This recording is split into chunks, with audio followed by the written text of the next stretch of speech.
Her daughter sent a selfie while on a camping trip with her grandparents. But when her mother zoomed in on the picture, she froze and started to panic.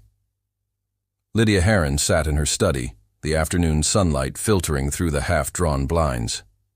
She tried to focus on the spreadsheet open on her laptop, a critical project for a potential promotion, but her mind kept wandering. With a sigh, she rubbed her tired eyes and shifted positions in her chair for the 10th time in the past hour. "This isn't working," she muttered to herself, shoving away from the desk. The house was too quiet.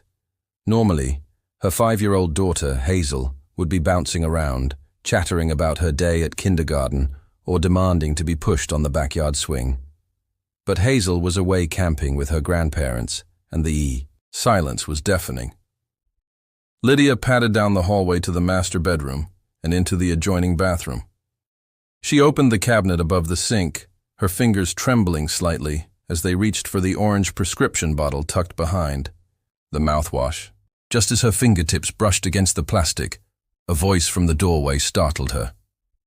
"Lydia, don't," Nick, her husband, said, standing in the bathroom doorway, his expression a mixture of disappointment and concern.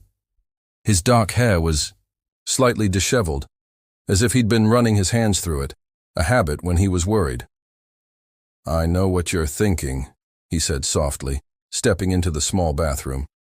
"But you promised. 4 months clean, remember?" Lydia's hand hovered near the bottle, trembling slightly. "I can't focus, Nick. This report is due tomorrow, and I haven't written a single coherent paragraph." Her voice cracked. "Just one pill to help me concentrate." Nick gently took her hand and lowered it from the cabinet.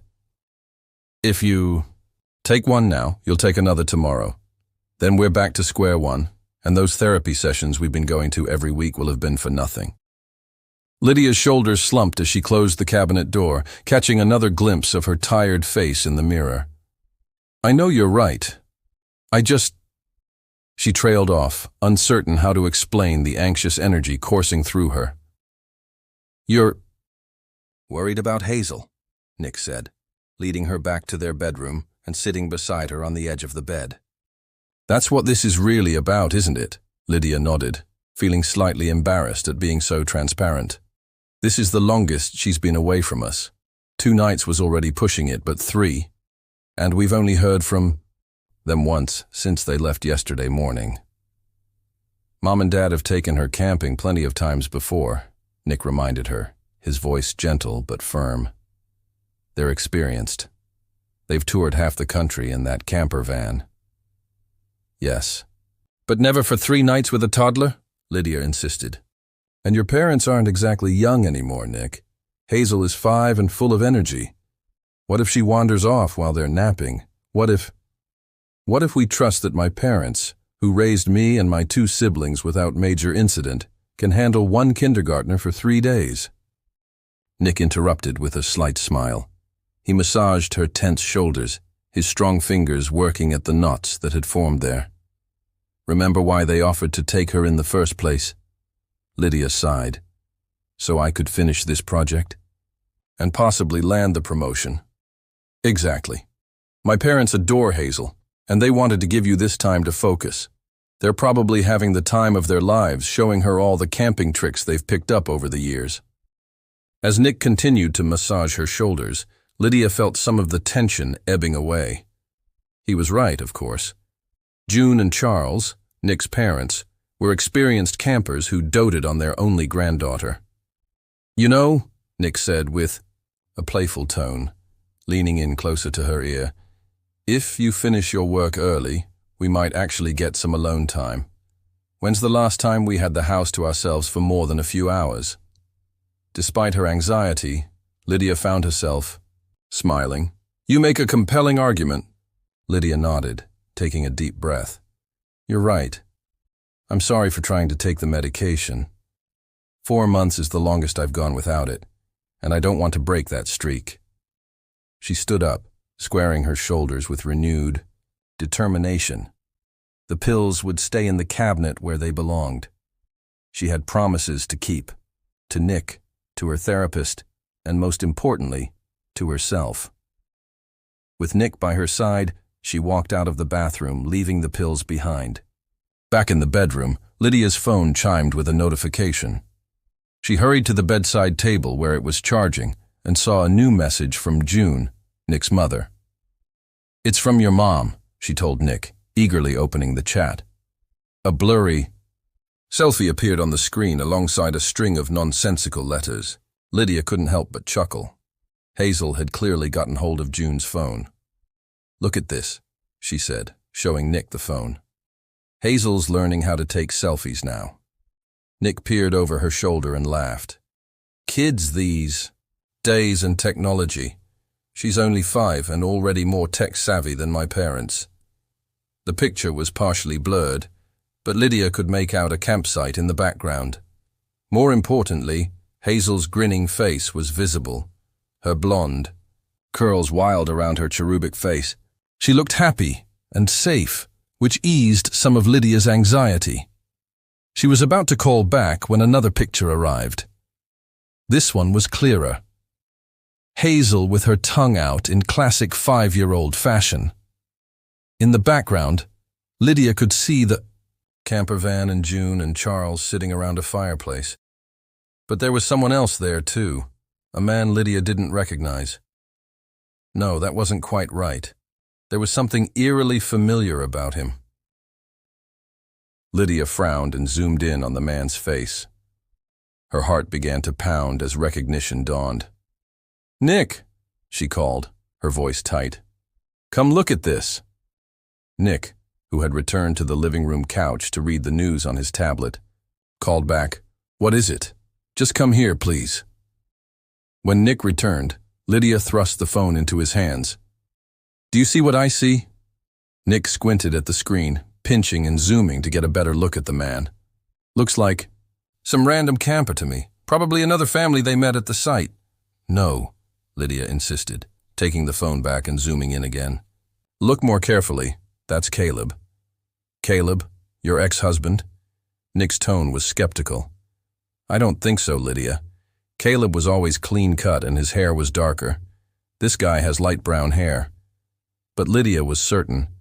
Despite the changes in his appearance, the hair, the fuller beard, she recognized the shape of his eyes, the set of his jaw. This was definitely Caleb. She checked the calendar on her phone. "It's been 5 years," she murmured, more to herself than to Nick. 5 years since he went to prison for domestic violence and drugs. Nick's expression softened. He knew Lydia's history with Caleb, the abuse she'd suffered. When she was pregnant with Hazel, the night Caleb had nearly choked her to death before the police arrived. "If that really is Caleb," Lydia continued, her voice trembling, "then he must have been released. But why didn't anyone inform me? I should have been notified." Panic rising in her chest, Lydia tried calling June, but there was no answer. She tried Charles next with the same result. "Let's go," she said to Nick, already grabbing her purse. Nick hesitated. "Lydia, are you sure?" "Let's go," she repeated, her voice rising with urgency. "If Caleb is there with Hazel, we need to get to them right now." Nick nodded, finally sensing the gravity of the situation. He rushed downstairs to start the car while Lydia grabbed a few more necessities. Before following him, however, Lydia ducked back into the bathroom. She opened the cabinet again and stared at the medication. After a minute of internal struggle, she grabbed the entire bottle and shoved it into her purse. "Lydia, let's go," Nick called from downstairs. She hurried downstairs to the driveway where Nick was waiting in the car, engine running. As she slid into the passenger seat, she felt the weight of the pill bottle in her purse like a guilty secret. "Trinity Pines is about an hour away," Nick said as they pulled out of the driveway. "Try calling your in-laws again while I drive." Lydia nodded, clutching her phone tightly. She was trying not to imagine the worst, but if Caleb was really at the campsite with her daughter, nothing good could come of it. Trinity Pines Campground was nestled in the Blue Ridge Mountains of North Carolina, a peaceful, rustic retreat surrounded by towering pines and meandering hiking trails. Lydia and Nick had visited the area many times with Hazel, and June and Charles had mentioned they would spend 2 nights there before moving to another park for their 3rd night. "I still don't understand how Caleb could be there," Nick said as they sped down the highway. "Do my parents know him? Have they ever met him?" Lydia shook her head. "I don't think so. They're away in their camper so often they're not really up to date with what's happening around town. Maybe it's just someone who looks like him," Nick suggested, trying to calm her. But deep down, Lydia knew better. That was Caleb in the photo. As they continued driving in anxious silence, Lydia's thoughts drifted back to the night Caleb was arrested. She had been 8 months pregnant, her belly enormous and tender. The memory of his hands around her throat, squeezing as his face contorted with rage, was something she'd tried for years to forget. If the neighbors hadn't called the police. "Look," Nick said suddenly, pulling Lydia from her dark memories. "Police cars!" "Oh God," she whispered, clutching the dashboard as Nick accelerated even more, his knuckles whitening on the steering wheel. They parked hastily and rushed toward. The cluster of police officers and rangers gathered near the center of the campground. The campground parking area was now buzzing with activity. Another police car had joined the others, and Lydia could see uniformed officers talking to various campers. Her eyes frantically scanned the area for June and Charles's camper van. It wasn't hard to spot. June and Charles were seated at a picnic table, speaking to a detective who was taking notes. Charles had an ice pack pressed against his temple, and June looked pale and shaken. "There," Nick pointed to the familiar blue and white vehicle parked near a cluster of pine trees. "And there's my dad." As they approached, Lydia overheard Charles describing what had happened. "He introduced himself as Collins," Charles was saying, his voice trembling slightly. "Seemed like a decent fellow, very kind to us, and especially to Hazel. Last night, we even had a barbecue together.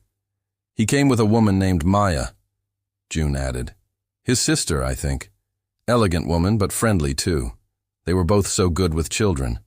Since yesterday, they've been keeping Hazel company, playing with her, drawing and coloring." During the barbecue last night, Charles continued, "He told Hazel all sorts of children's stories, and he was a great cook. Made the meat so tender that Hazel, who usually isn't fond of meat, finished her entire dinner. We thought they were good people." The detective nodded, still taking notes. "And what happened this morning?" Charles lowered the ice pack, revealing a nasty bruise. "After breakfast, they said they were leaving soon. Hazel was upset and asked to play with them one more time. They promised not to go far, said they were just going to pick leaves and flowers like they had yesterday." June took over, her voice quavering. "I was cleaning inside the camper, arranging Hazel's things. Charles was outside reading." Charles continued, "Yeah, I was reading outside. I didn't realize I was so engrossed in my book. I didn't see them getting her into their vehicle. By the time I heard the engine start and looked up, they were already pulling away. I ran after them," he said, touching his bruised face gingerly. "Got to the driver's side before they could leave the campground. Collins, if that's even his real name, got out and hit me multiple times. I couldn't stop him." June reached over to take her husband's hand. "I called the police immediately, but they've been gone for more than an hour now." Detective Rollins spoke up. "Child abductors typically try to put as much distance as possible between themselves and the abduction site. We've put out an alert for the camper van, but without a license plate number it's challenging. Do you have any photos of this?" "Collins' person?" he asked. June shook her head sadly. "We don't really take many pictures when we're camping. It's not our habit." Lydia's hand flew to her mouth. "The selfie!" she gasped. "Hazel sent us a selfie from your phone, June. The man was in the background." She fumbled with her phone, pulling up the clearer of the 2 photos Hazel had sent and handed it to Detective Rollins. I think it might be my ex-husband, Caleb Winters." The detective studied the photo carefully. "Why would you think your ex-husband would take your daughter?" Lydia took a deep breath. Aware of all eyes on her, "Caleb went to prison 5 years ago for domestic violence and drug possession." I was 35 weeks pregnant with Hazel when he... She swallowed hard. When he assaulted me, I nearly died. If the police hadn't arrived when they did... She pulled up an old photo of Caleb from social media and showed it to the detective. The man in Hazel's selfie looks different. He has hair now, and he's heavier, but I'm almost certain it's him. Detective Rollins compared the two photos thoughtfully. There are similarities, though it's hard to be 100% certain with the quality of the image and the changes you mentioned. If this is indeed your ex-husband, Mrs. Harron, it would make sense that he's targeting his biological child. Another officer approached their group, speaking quietly to Detective Rollins before addressing them all. We've spoken with other campers and the campground manager. Several people reported seeing a camper van matching the description heading toward town, not up the mountain as we initially thought. Lydia's phone suddenly vibrated, displaying an unknown number. She dismissed it, assuming it was a marketing call from a bank or insurance company, but when it immediately rang again, she reconsidered. "Excuse me," she said to the detective. "I need to take this call." Lydia stepped away from the group, finding a quiet corner near a cluster of pine trees. Her hand trembled as she answered the call. "Hello?" "Keep your voice down and listen carefully," the voice on the other end said, sending a chill down Lydia's spine. It was unmistakably Caleb. In the background, she could hear Hazel chattering excitedly about something. "Caleb," she whispered, her free hand curling into a fist. "What have you done? Where's Hazel?" "She's fine," he replied, his tone eerily calm. "She's having the time of her life, actually. Aren't you, sweetheart?" His voice became slightly distant as he presumably turned to speak to Hazel. Lydia heard her daughter's cheerful reply, the innocent sound nearly breaking her. "Caleb, please," she pleaded quietly. "Don't do this. She doesn't even know you." "That's exactly the problem, isn't it?" His voice hardened. "My own daughter doesn't know me. 5 years of her life gone. Time I'll never get back. You have no right. I have every right. I'm her biological..." "Father," he snapped, cutting her off. "Now listen closely. I don't want to hurt Hazel. I didn't take her to harm her. I just want to talk. You and me, we have unfinished business." Lydia glanced back at the group huddled around Detective Rollins. Nick was watching her, concern etched across his face. "Why should I believe you?" she snapped. "You took my daughter. You knew she'd be here with my in-laws. You planned this, didn't you? If you don't come alone, if you tell the police or that husband of yours about this call, I'll..." "Make sure everyone knows exactly what kind of mother you really are." His voice lowered dangerously. "I'll tell them everything, Lydia. Every dirty little secret." Her blood ran cold. "What are you talking about? You can't threaten me. The police won't believe anything you say." Caleb let out a humorless laugh. "Won't they? Have you forgotten what you did? Cheating on me with Nick while you were pregnant? The amount of alcohol and drugs you consumed even though you knew you were carrying our child? Or how about the money you stole from your company to feed your addiction?" Lydia's legs nearly gave out. She leaned against a nearby tree for support, making sure she was still out of earshot from the others. "That's all in the past," she said, trying to keep her voice steady. "Nick and I got help. We've been clean for 4 months." 4 whole months, Caleb mocked. "Congratulations. But those company funds you embezzled, that little accounting trick that got 3 innocent employees fired, that doesn't just go away, Lydia." She closed her eyes, shame and fear battling within her. "What do you want, Caleb?" "I told you I want to talk. Meet me at the Sunshine Cafe in Oak Ridge. You know it. My sister owns it. Come alone. Bring Hazel's documents, birth certificate, medical records, everything." "Why would I bring her documents?" Lydia asked, suspicion rising. "You'll understand when you get here. And Lydia, don't make me wait. Don't call this number back and don't try anything clever. Remember what's at stake." The line went dead. Lydia tried immediately to call back, but as Caleb had warned, the number was already disconnected. She stared at her phone, her mind racing through impossible options. If she told the police about the call, Caleb might follow through on his threat. The embezzlement had happened over 5 years ago, but the statute of limitations hadn't expired. She could face criminal charges, lose her job, lose custody of Hazel, everything she'd worked so hard to build. But if she went alone, was she walking into a trap? What did Caleb really want after all this time? Taking a deep breath to compose herself, Lydia returned to the group. Nick immediately moved to her side. "Who was that?" he asked. "You were on the phone for a while." Lydia's mind raced for a plausible lie. "It was from the office," she said, avoiding his gaze.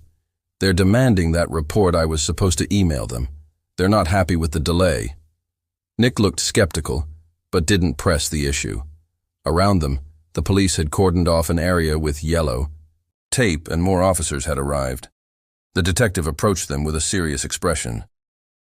"We've set up roadblocks and issued an Amber Alert for Hazel. It would be best for all of you to go home and rest. We'll update you as soon as we have any information." Lydia nodded absently, her mind already formulating a plan to get away and meet Caleb. "I'm going to take my parents to the hospital," Nick said, putting his arm around Lydia's shoulders. "Charles needs to get that head wound properly examined, and they're both pretty shaken up." Charles and June were already being led to an ambulance, the older man still clutching the ice pack to his head. "I need to take their camper back," Nick continued. "What about you?" Lydia saw her opportunity. "I think I'll go home," she said. "I need to finish that work project." Nick looked at her incredulously. "Now, in the middle of all this, did you tell your office?" "What happened?" "It's just a small business thing I need to deal with," Lydia insisted. "I'll catch up with you at the hospital in a few hours. That promotion is still important, Nick." Nick frowned but eventually nodded. "All right, if that's what you need to do." They said their goodbyes to the police with promises to stay in touch if there were any developments. Lydia watched as the ambulance departed with June and Charles, Nick following behind in their camper van. Once alone in her car, the facade Lydia had been maintaining crumbled. She gripped the steering wheel tightly, her body trembling as panic and anxiety overtook her. Tears streamed down her face as she pounded the steering wheel in frustration. "Why is this happening?" she sobbed to the empty car. "Why now?" Her gaze fell on her purse, sitting on the passenger seat. The bottle of pills she'd taken from home seemed to call to her, promising instant relief from the overwhelming stress. With shaking hands, Lydia reached for the purse and withdrew the bottle. She twisted off the cap and shook a tablet into her palm, staring at it with a mixture of longing and self-loathing. She remembered her promise to Nick, the 4 months of sobriety they'd fought so hard to maintain. But this was different, wasn't it? This was an emergency. She needed to be clear-headed to save Hazel, and her anxiety was making that impossible. Rationalizing her decision, Lydia broke the tablet in half. A smaller dose wouldn't be as dangerous, she told herself. It would just take the edge off, help her focus without compromising her driving ability. She swallowed the half pill dry, waiting for the familiar calming effect to wash over her. After a few minutes, she felt her racing heart slow and her mind clear. The panic receded, replaced by a determined focus. With steady hands now, Lydia started the car and pulled out of the campground parking lot, heading for home. The drive from Trinity Pines back to their home would have normally taken just under an hour, but Lydia made it in 40 minutes. Her mind too preoccupied to notice her speedometer creeping well above the limit on the winding mountain roads. The house felt unnervingly quiet as she entered. Lydia went straight to the master bedroom, where a small fireproof lockbox held all their important documents. Her fingers fumbled with the combination lock, requiring 3 attempts before it finally opened. Inside were their passports, social, security cards, insurance policies, and Hazel's documents, birth certificate, social security card, immunization records, and medical history. She rifled through the papers, organizing Hazel's documents into a manila folder. As she worked, questions tumbled through her mind. Why did Caleb want these papers? Was he planning to take Hazel away permanently, out of state, or even out of the country? "I won't let that happen," she whispered fiercely to the empty room. Lydia glanced at the clock. She needed to get moving. Oakridge was about 30 minutes away in the opposite direction from her home.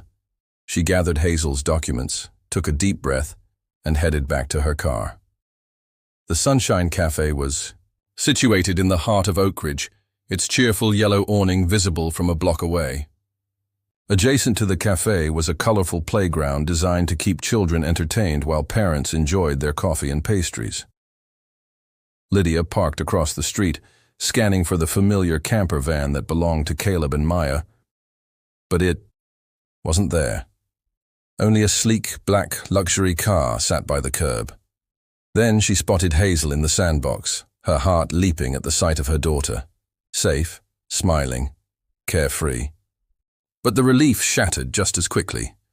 A woman, presumably Maya, had seen her.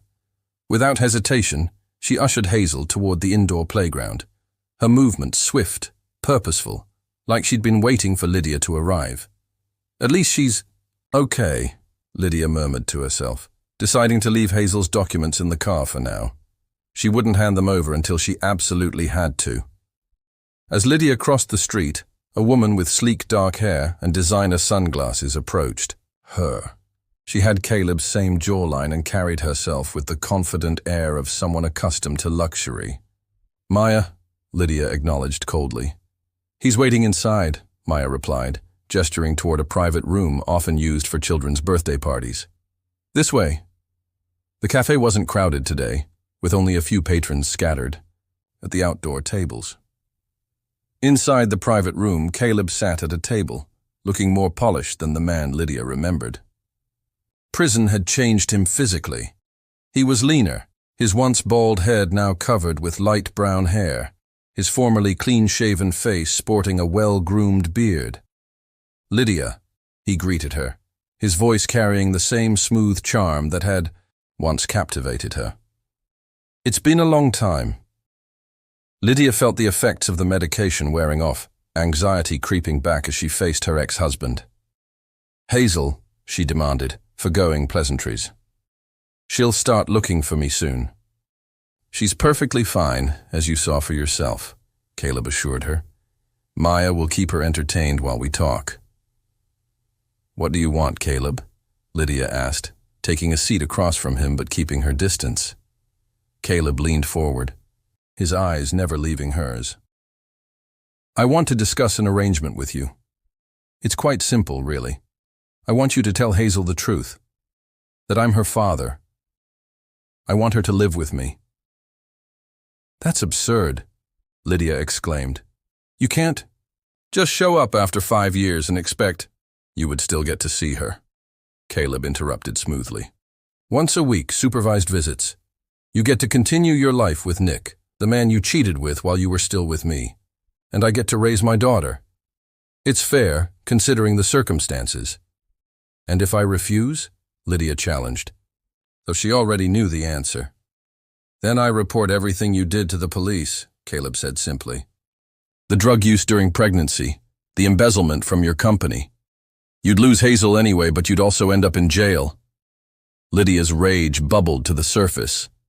"You did all those things too, Caleb. You took drugs and drank alcohol. Alongside me. You never tried to stop me, even though you knew I was pregnant. We were both terrible, both not ready for a baby.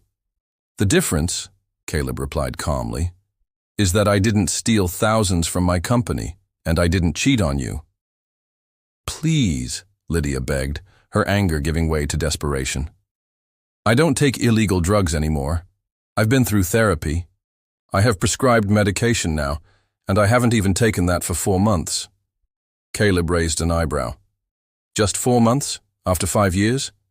So, you were still taking drugs while caring for our baby?" "The medication was prescribed," Lydia insisted. "My therapist said it was safe. I only took it after Hazel was asleep, and I always dumped my milk afterward when I was breastfeeding." "In prison, I got therapy too," Caleb said, a hint of pride in his voice. "I've been completely clean for over 3 years now. If anyone deserves her, it's me." He leaned back in his chair, considering her. "But that's beside the point. Here's what's going to happen tonight. Hazel stays with me. You tell her I'm her father, her real father. Tomorrow you don't come to pick her up. You can visit her on Saturday." "And if I don't agree?" Lydia asked, though she already knew she had no real choice. "Then I call the police and tell them everything about your past," Caleb said simply. "Your choice, Lydia." Feeling cornered, Lydia reluctantly nodded. "Fine, I'll tell her." They walked together to the playground, where Hazel was building a sandcastle with Maya. When the little girl spotted Lydia, her face lit up. "Mommy!" she squealed, running to Lydia and throwing her arms around her legs. Lydia knelt down, hugging her daughter tightly, savoring the feel of her small, warm body. "Hi, sweetie. Are you having fun?" Hazel nodded enthusiastically. "Mr. Collins and Ms. Maya took me camping. We saw deer and picked flowers and had marshmallows." The innocence in her daughter's voice made what Lydia had to do next even more painful. She took a deep breath and said, "Hazel, sweetie, I need to tell you something important. This man isn't really Mr. Collins.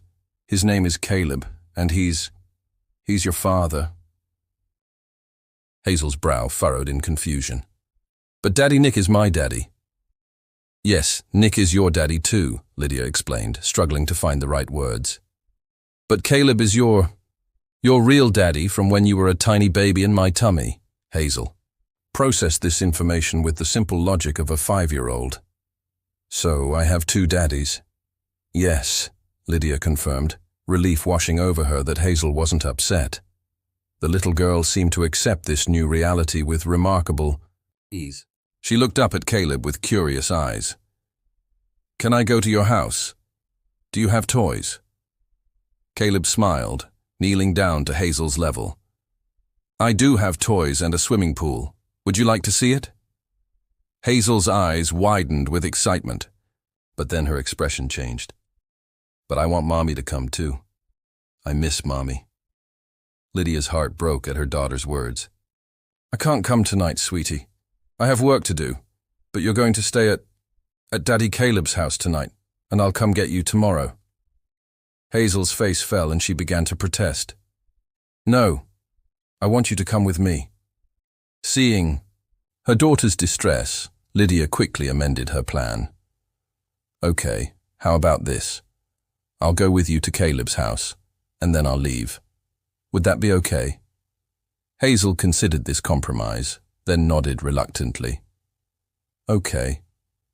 "Wonderful," Caleb said, standing up. He turned to Lydia, his voice low enough that Hazel couldn't hear. "Don't forget her documents. You better cooperate or I will involve my lawyer." Lydia nodded mutely, her heart heavy as she watched Hazel take Caleb's hand willingly. She had just agreed to hand her daughter over to her abuser, and there seemed to be nothing she could do about it. Hazel clambered into Caleb's car with Maya, chattering excitedly about the swimming pool and what toys might be at the house. Lydia returned to her own vehicle, her movements mechanical, her mind numb with the weight of what was happening. Once inside her car, with the door shut against the world, Lydia finally allowed herself to feel the full force of her despair. Tears flowed freely as she pounded the steering wheel again, this time in anger rather than panic. "How could I let this happen?" she whispered to the empty car. "How could I agree to give her up?" The crushing sense of helplessness threatened to overwhelm her. She had 2 impossible choices: surrender Hazel to Caleb and lose her daughter, or confess her past crimes and lose her daughter while also going to jail. Either way, Hazel would grow up without her mother. Lydia tried to think through her options rationally. If she gave Caleb the documents, he could potentially testify in court that she had willingly surrendered Hazel to him. With a good lawyer, he might be able to secure full custody. And then what? Would he allow her to see Hazel at all? Or would he take the child and disappear, ensuring Lydia never saw her daughter again. On the other hand, if she went to the police and confessed everything, Caleb would be arrested for kidnapping since he had no legal custody rights. But then she'd face prosecution for her past crimes. Would she go to jail? For how long? And what would happen to Hazel in the meantime? The stress and anxiety built within her until Lydia found herself reaching for her purse again, seeking the false comfort of the pills. She opened the bottle and stared at the remaining half-tablet from earlier, then shook out a whole pill to join it. 1.5 doses would help numb the pain, she told herself, help her think more clearly. She placed the pills on her tongue and swallowed. But then, after a moment, when she began to feel the effect, a wave of self-disgust crashed over her. Was this really who she wanted to be? A woman who turned to drugs at the first sign of trouble? A mother who wasn't strong enough to fight for her child without chemical assistance? No, she said aloud, spitting the pills into her hand. I will not do this. I am better than this. With sudden determination, Lydia threw open her car door and hurried to the nearest trash bin. She gagged herself with her fingers, forcing herself to vomit up any remnants of the earlier half-pill still in her system. I have to deserve my daughter, she told herself between heaves. I can't fall off the wagon. I have to keep it together. Once she had purged as much as possible, Lydia returned to her car, gulping water from a bottle in the cup holder to rinse the acrid taste from her mouth. Her head was clearer now, her resolve stronger. She would go to Caleb's house, the place she once called home during their marriage, but she wouldn't be giving up, not on herself, and certainly not on Hazel. Starting the engine, Lydia pulled away from the curb, following Caleb's car toward the confrontation that awaited her. Caleb's house stood on a quiet street, lined with manicured lawns and tasteful landscaping. It was larger than the home Lydia shared with Nick, with a sprawling backyard featuring an in-ground pool, a luxury that would certainly appeal to a 5-year-old. As Lydia pulled into the driveway, she could hear Hazel's laughter drifting through an open window. Caleb's car was already parked in the garage, its door still open from their recent arrival. Lydia sat in her car for a moment, gathering her courage. The envelope containing Hazel's documents lay on the passenger seat. She picked it up, then decided to leave it in the car for now. She wouldn't surrender those papers until she absolutely had to. The house was exactly as she remembered it, though the decor had been updated. As she stepped through the front door, memories washed over her, some good, many bad. This was where she had lived during her darkest days, where her addiction had nearly destroyed her. She followed the sound of Hazel's voice to what had once been designated as a nursery, though Hazel had never actually lived here.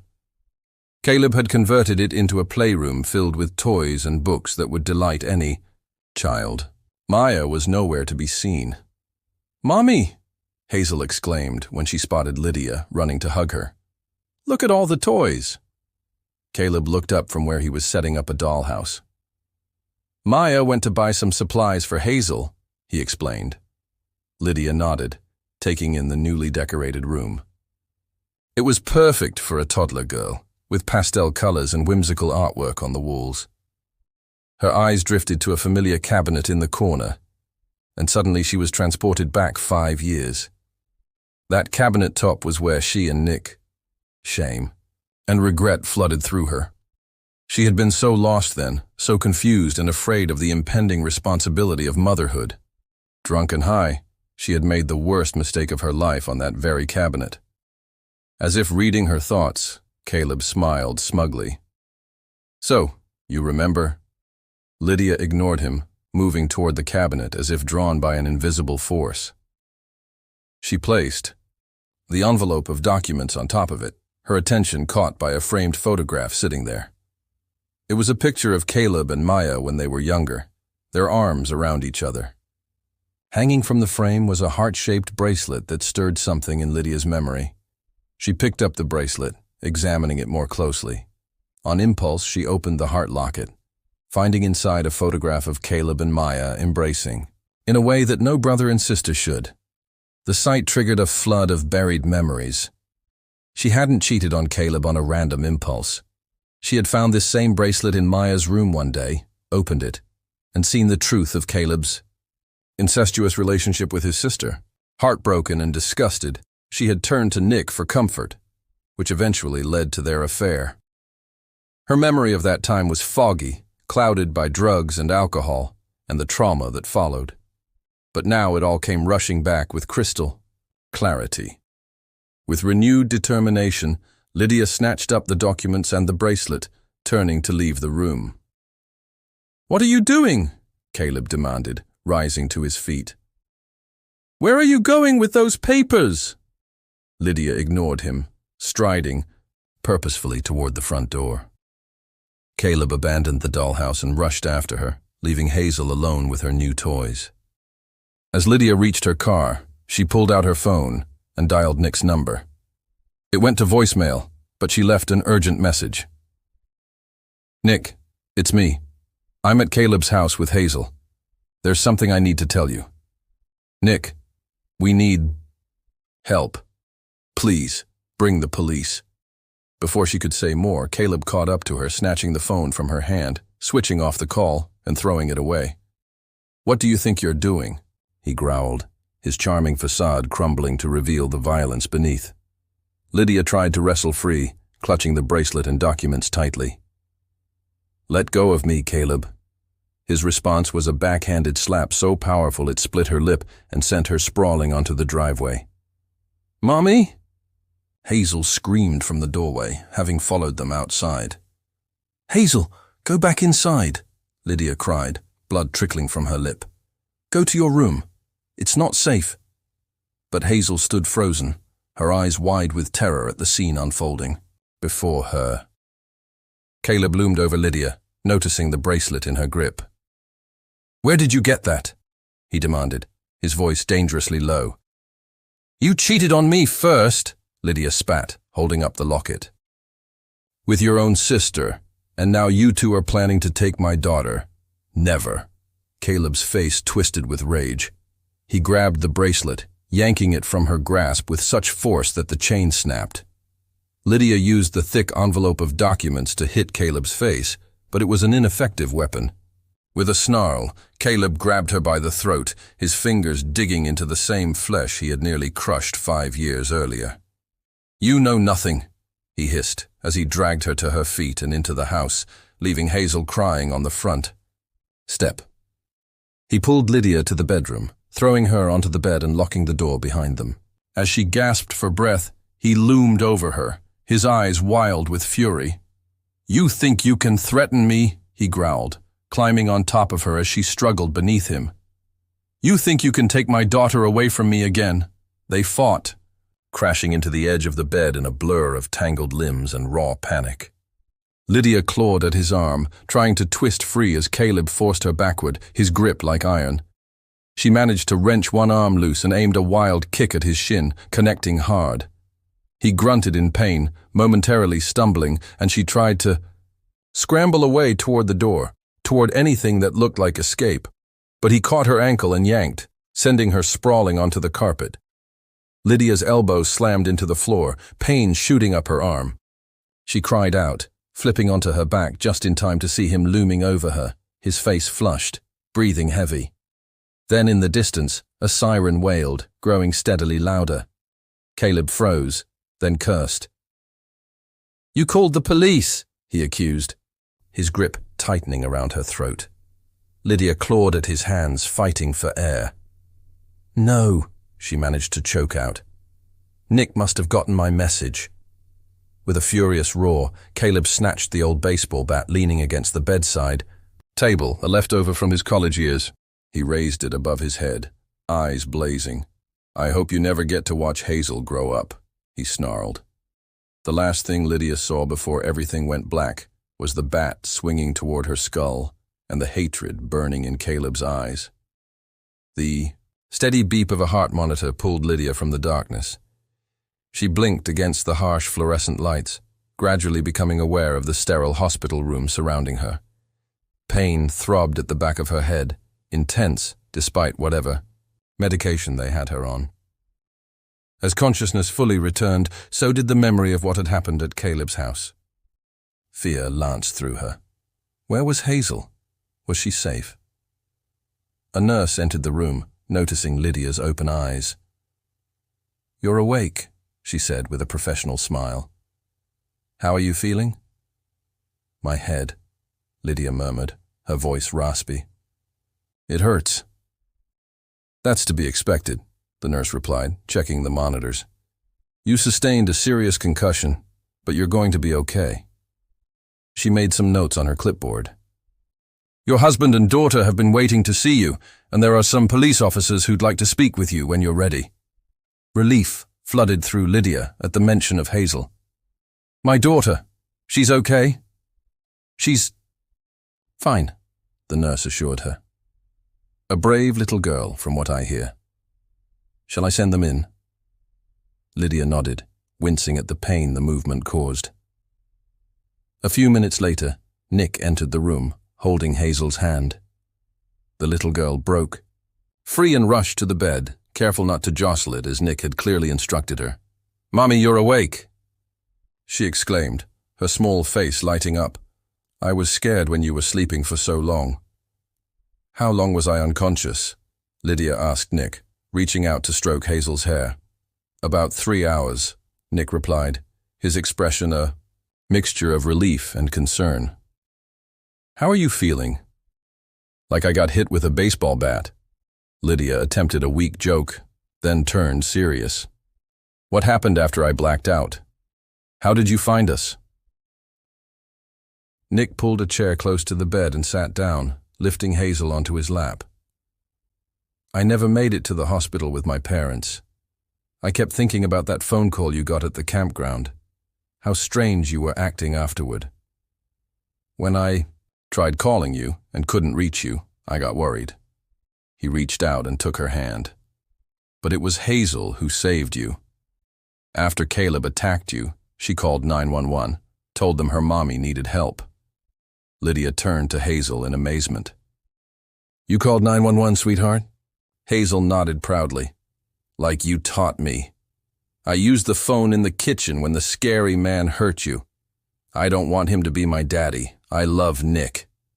Tears welled in Lydia's eyes as the weight of it all hit her. How close she'd come to losing everything, and how her daughter's quick thinking had saved her. She pulled Hazel close, her voice trembling. "You're such a smart, brave girl," she whispered. "And yes, sweetheart, one daddy, Nick, is more than enough for us." The police arrived just as Caleb and Maya were trying to flee with Hazel. Nick continued. "They're both in custody now." A knock at the door interrupted them. 2 police officers entered, nodding politely to the family. "Mrs. Heron," one of them began, "we're glad to see you awake. I'm Detective Wilson, and this is Officer Garcia. We'd like to ask you some questions about what happened today, if you're feeling up to it." Lydia nodded cautiously, mindful of her throbbing head. "Of course. We were able to apprehend Caleb Miller and Maya Miller as they were attempting to leave the house with your daughter," Detective Wilson explained. "They're both in custody now, facing multiple charges, including kidnapping, assault, and false imprisonment. We also located the camper van they used at the campsite." Officer Garcia added, "It was abandoned in an empty warehouse about 10 miles from the Oak Ridge Town Center. Based on the tire tracks and timeline, they arrived there approximately 30 minutes after leaving the campground with your daughter." "That must be where they switched to their family car," Lydia said, pieces falling into place. "Caleb always kept an Audi sedan in the garage. They probably left the camper to avoid detection since you would have been looking for it." Detective Wilson nodded. "That matches our theory. We found some of Hazel's belongings in the camper, a stuffed rabbit and some drawings she did at the campsite." "Mr. Bunny!" Hazel exclaimed. "I thought I lost him." "We'll make sure you get him back, sweetheart," Officer Garcia assured her with a smile. The detective turned back to Lydia. "Now, Mrs. Heron, your husband mentioned that Mr. Miller contacted you at the campsite. Can you tell us about that conversation?" Lydia took a deep breath, knowing what she had to do. Actually, there's something I need to tell you first. She glanced at Nick apologetically. Something I should have told everyone along time ago. Nick frowned, confused. Lydia, what are you talking about? The reason I didn't report Caleb immediately when I saw him in that photo, Lydia began, her voice trembling, is because he blackmailed and threatened me. He said if I went to the police, he would tell them about my past. She turned to the officers. 5 years ago, before I was married to Nick, I stole money from the company I worked for. About $15,000. I used it to feed my drug addiction and pay off debts. I manipulated the company's books, and innocent employees were fired based on suspicion. The officers exchanged glances, Detective Wilson beginning to take notes. When Caleb went to prison for attacking me, he didn't tell the police about what I'd done. He said it was for Hazel's sake, so she wouldn't be born with her mother in jail. But now he's using it against me to try to take her away. Nick's face had gone pale. Lydia, why didn't you tell me? I was ashamed, she admitted, tears streaming down her face. And afraid I'd lose you and Hazel if you knew the truth. She turned back to the officers. I understand I'll be prosecuted for what I did. I'm prepared to face the consequences. I just need to know that my daughter will be safe while I'm gone. The officers questioned her more deeply about the embezzlement, dates, amounts, methods, taking detailed notes for their report. You will face charges for these crimes, Detective Wilson confirmed. We'll need to coordinate with the IE Financial Crimes Division. As for your daughter, that will be up to the family court to decide. If there's any statement from my therapist about my recovery, Lydia asked hesitantly, will the court consider that when determining custody? It will certainly be taken into account, the detective assured her. If you've maintained sobriety and shown genuine rehabilitation, that will work in your favor. Lydia nodded, relief mingling with her anxiety. At least there was hope. After the police left, promising to return the next day for a formal statement, Lydia turned to Nick, expecting anger or disappointment. Instead, he was looking at her with a complex mixture of emotions. Why didn't you tell me? Hima asked again, his voice soft. I was so afraid of losing you both, Lydia admitted. I thought if you knew everything I'd done, you wouldn't want me anymore. Nick shook his head. We've been through so much together, Lydia. We've fought our demons side by side. Did you really think I'd abandon you over something that happened before we were married? I don't know, Lydia whispered. I just couldn't bear the thought of losing you or Hazel. Mommy, Hazel spoke up, her small face serious. Are you going away? Lydia swallowed hard, looking into her daughter's innocent eyes. For a little while, sweetie. I did something wrong a long time ago, and now I need to make it right. Will you come back? Hazel's voice quavered. Of course I will, Lydia promised, squeezing her daughter's hand. And while I'm gone, you'll stay with Daddy Nick and Grandma and Grandpa. They'll take good care of you. Hazel considered this, then asked, what about the other man? Is he still my dad too? Lydia exchanged a glance with Nick before answering carefully. Caleb is your biological father, yes, but Nick is your dad in all the ways that really matter. He loves you and takes care of you every day. Hazel nodded, seemingly satisfied with this explanation. As Lydia watched her daughter snuggle against Nick's chest, a strange sense of peace settled over her despite the uncertainty of her future. She had finally faced her past and told the truth. Whatever consequences came, she would face them, with the knowledge that she was finally doing the right thing. Sometimes love meant making difficult choices. Sometimes it meant sacrificing your own freedom to ensure your child's safety and well-being. And sometimes it meant finding the courage to be honest, no matter how painful the truth might be. For the first time in years, Lydia felt worthy of her daughter's love. Not because she was perfect, far from it, but because she had finally found the strength to be honest, to take responsibility, and to put Hazel's needs above her own fears. That, she realized, was what being a mother truly meant.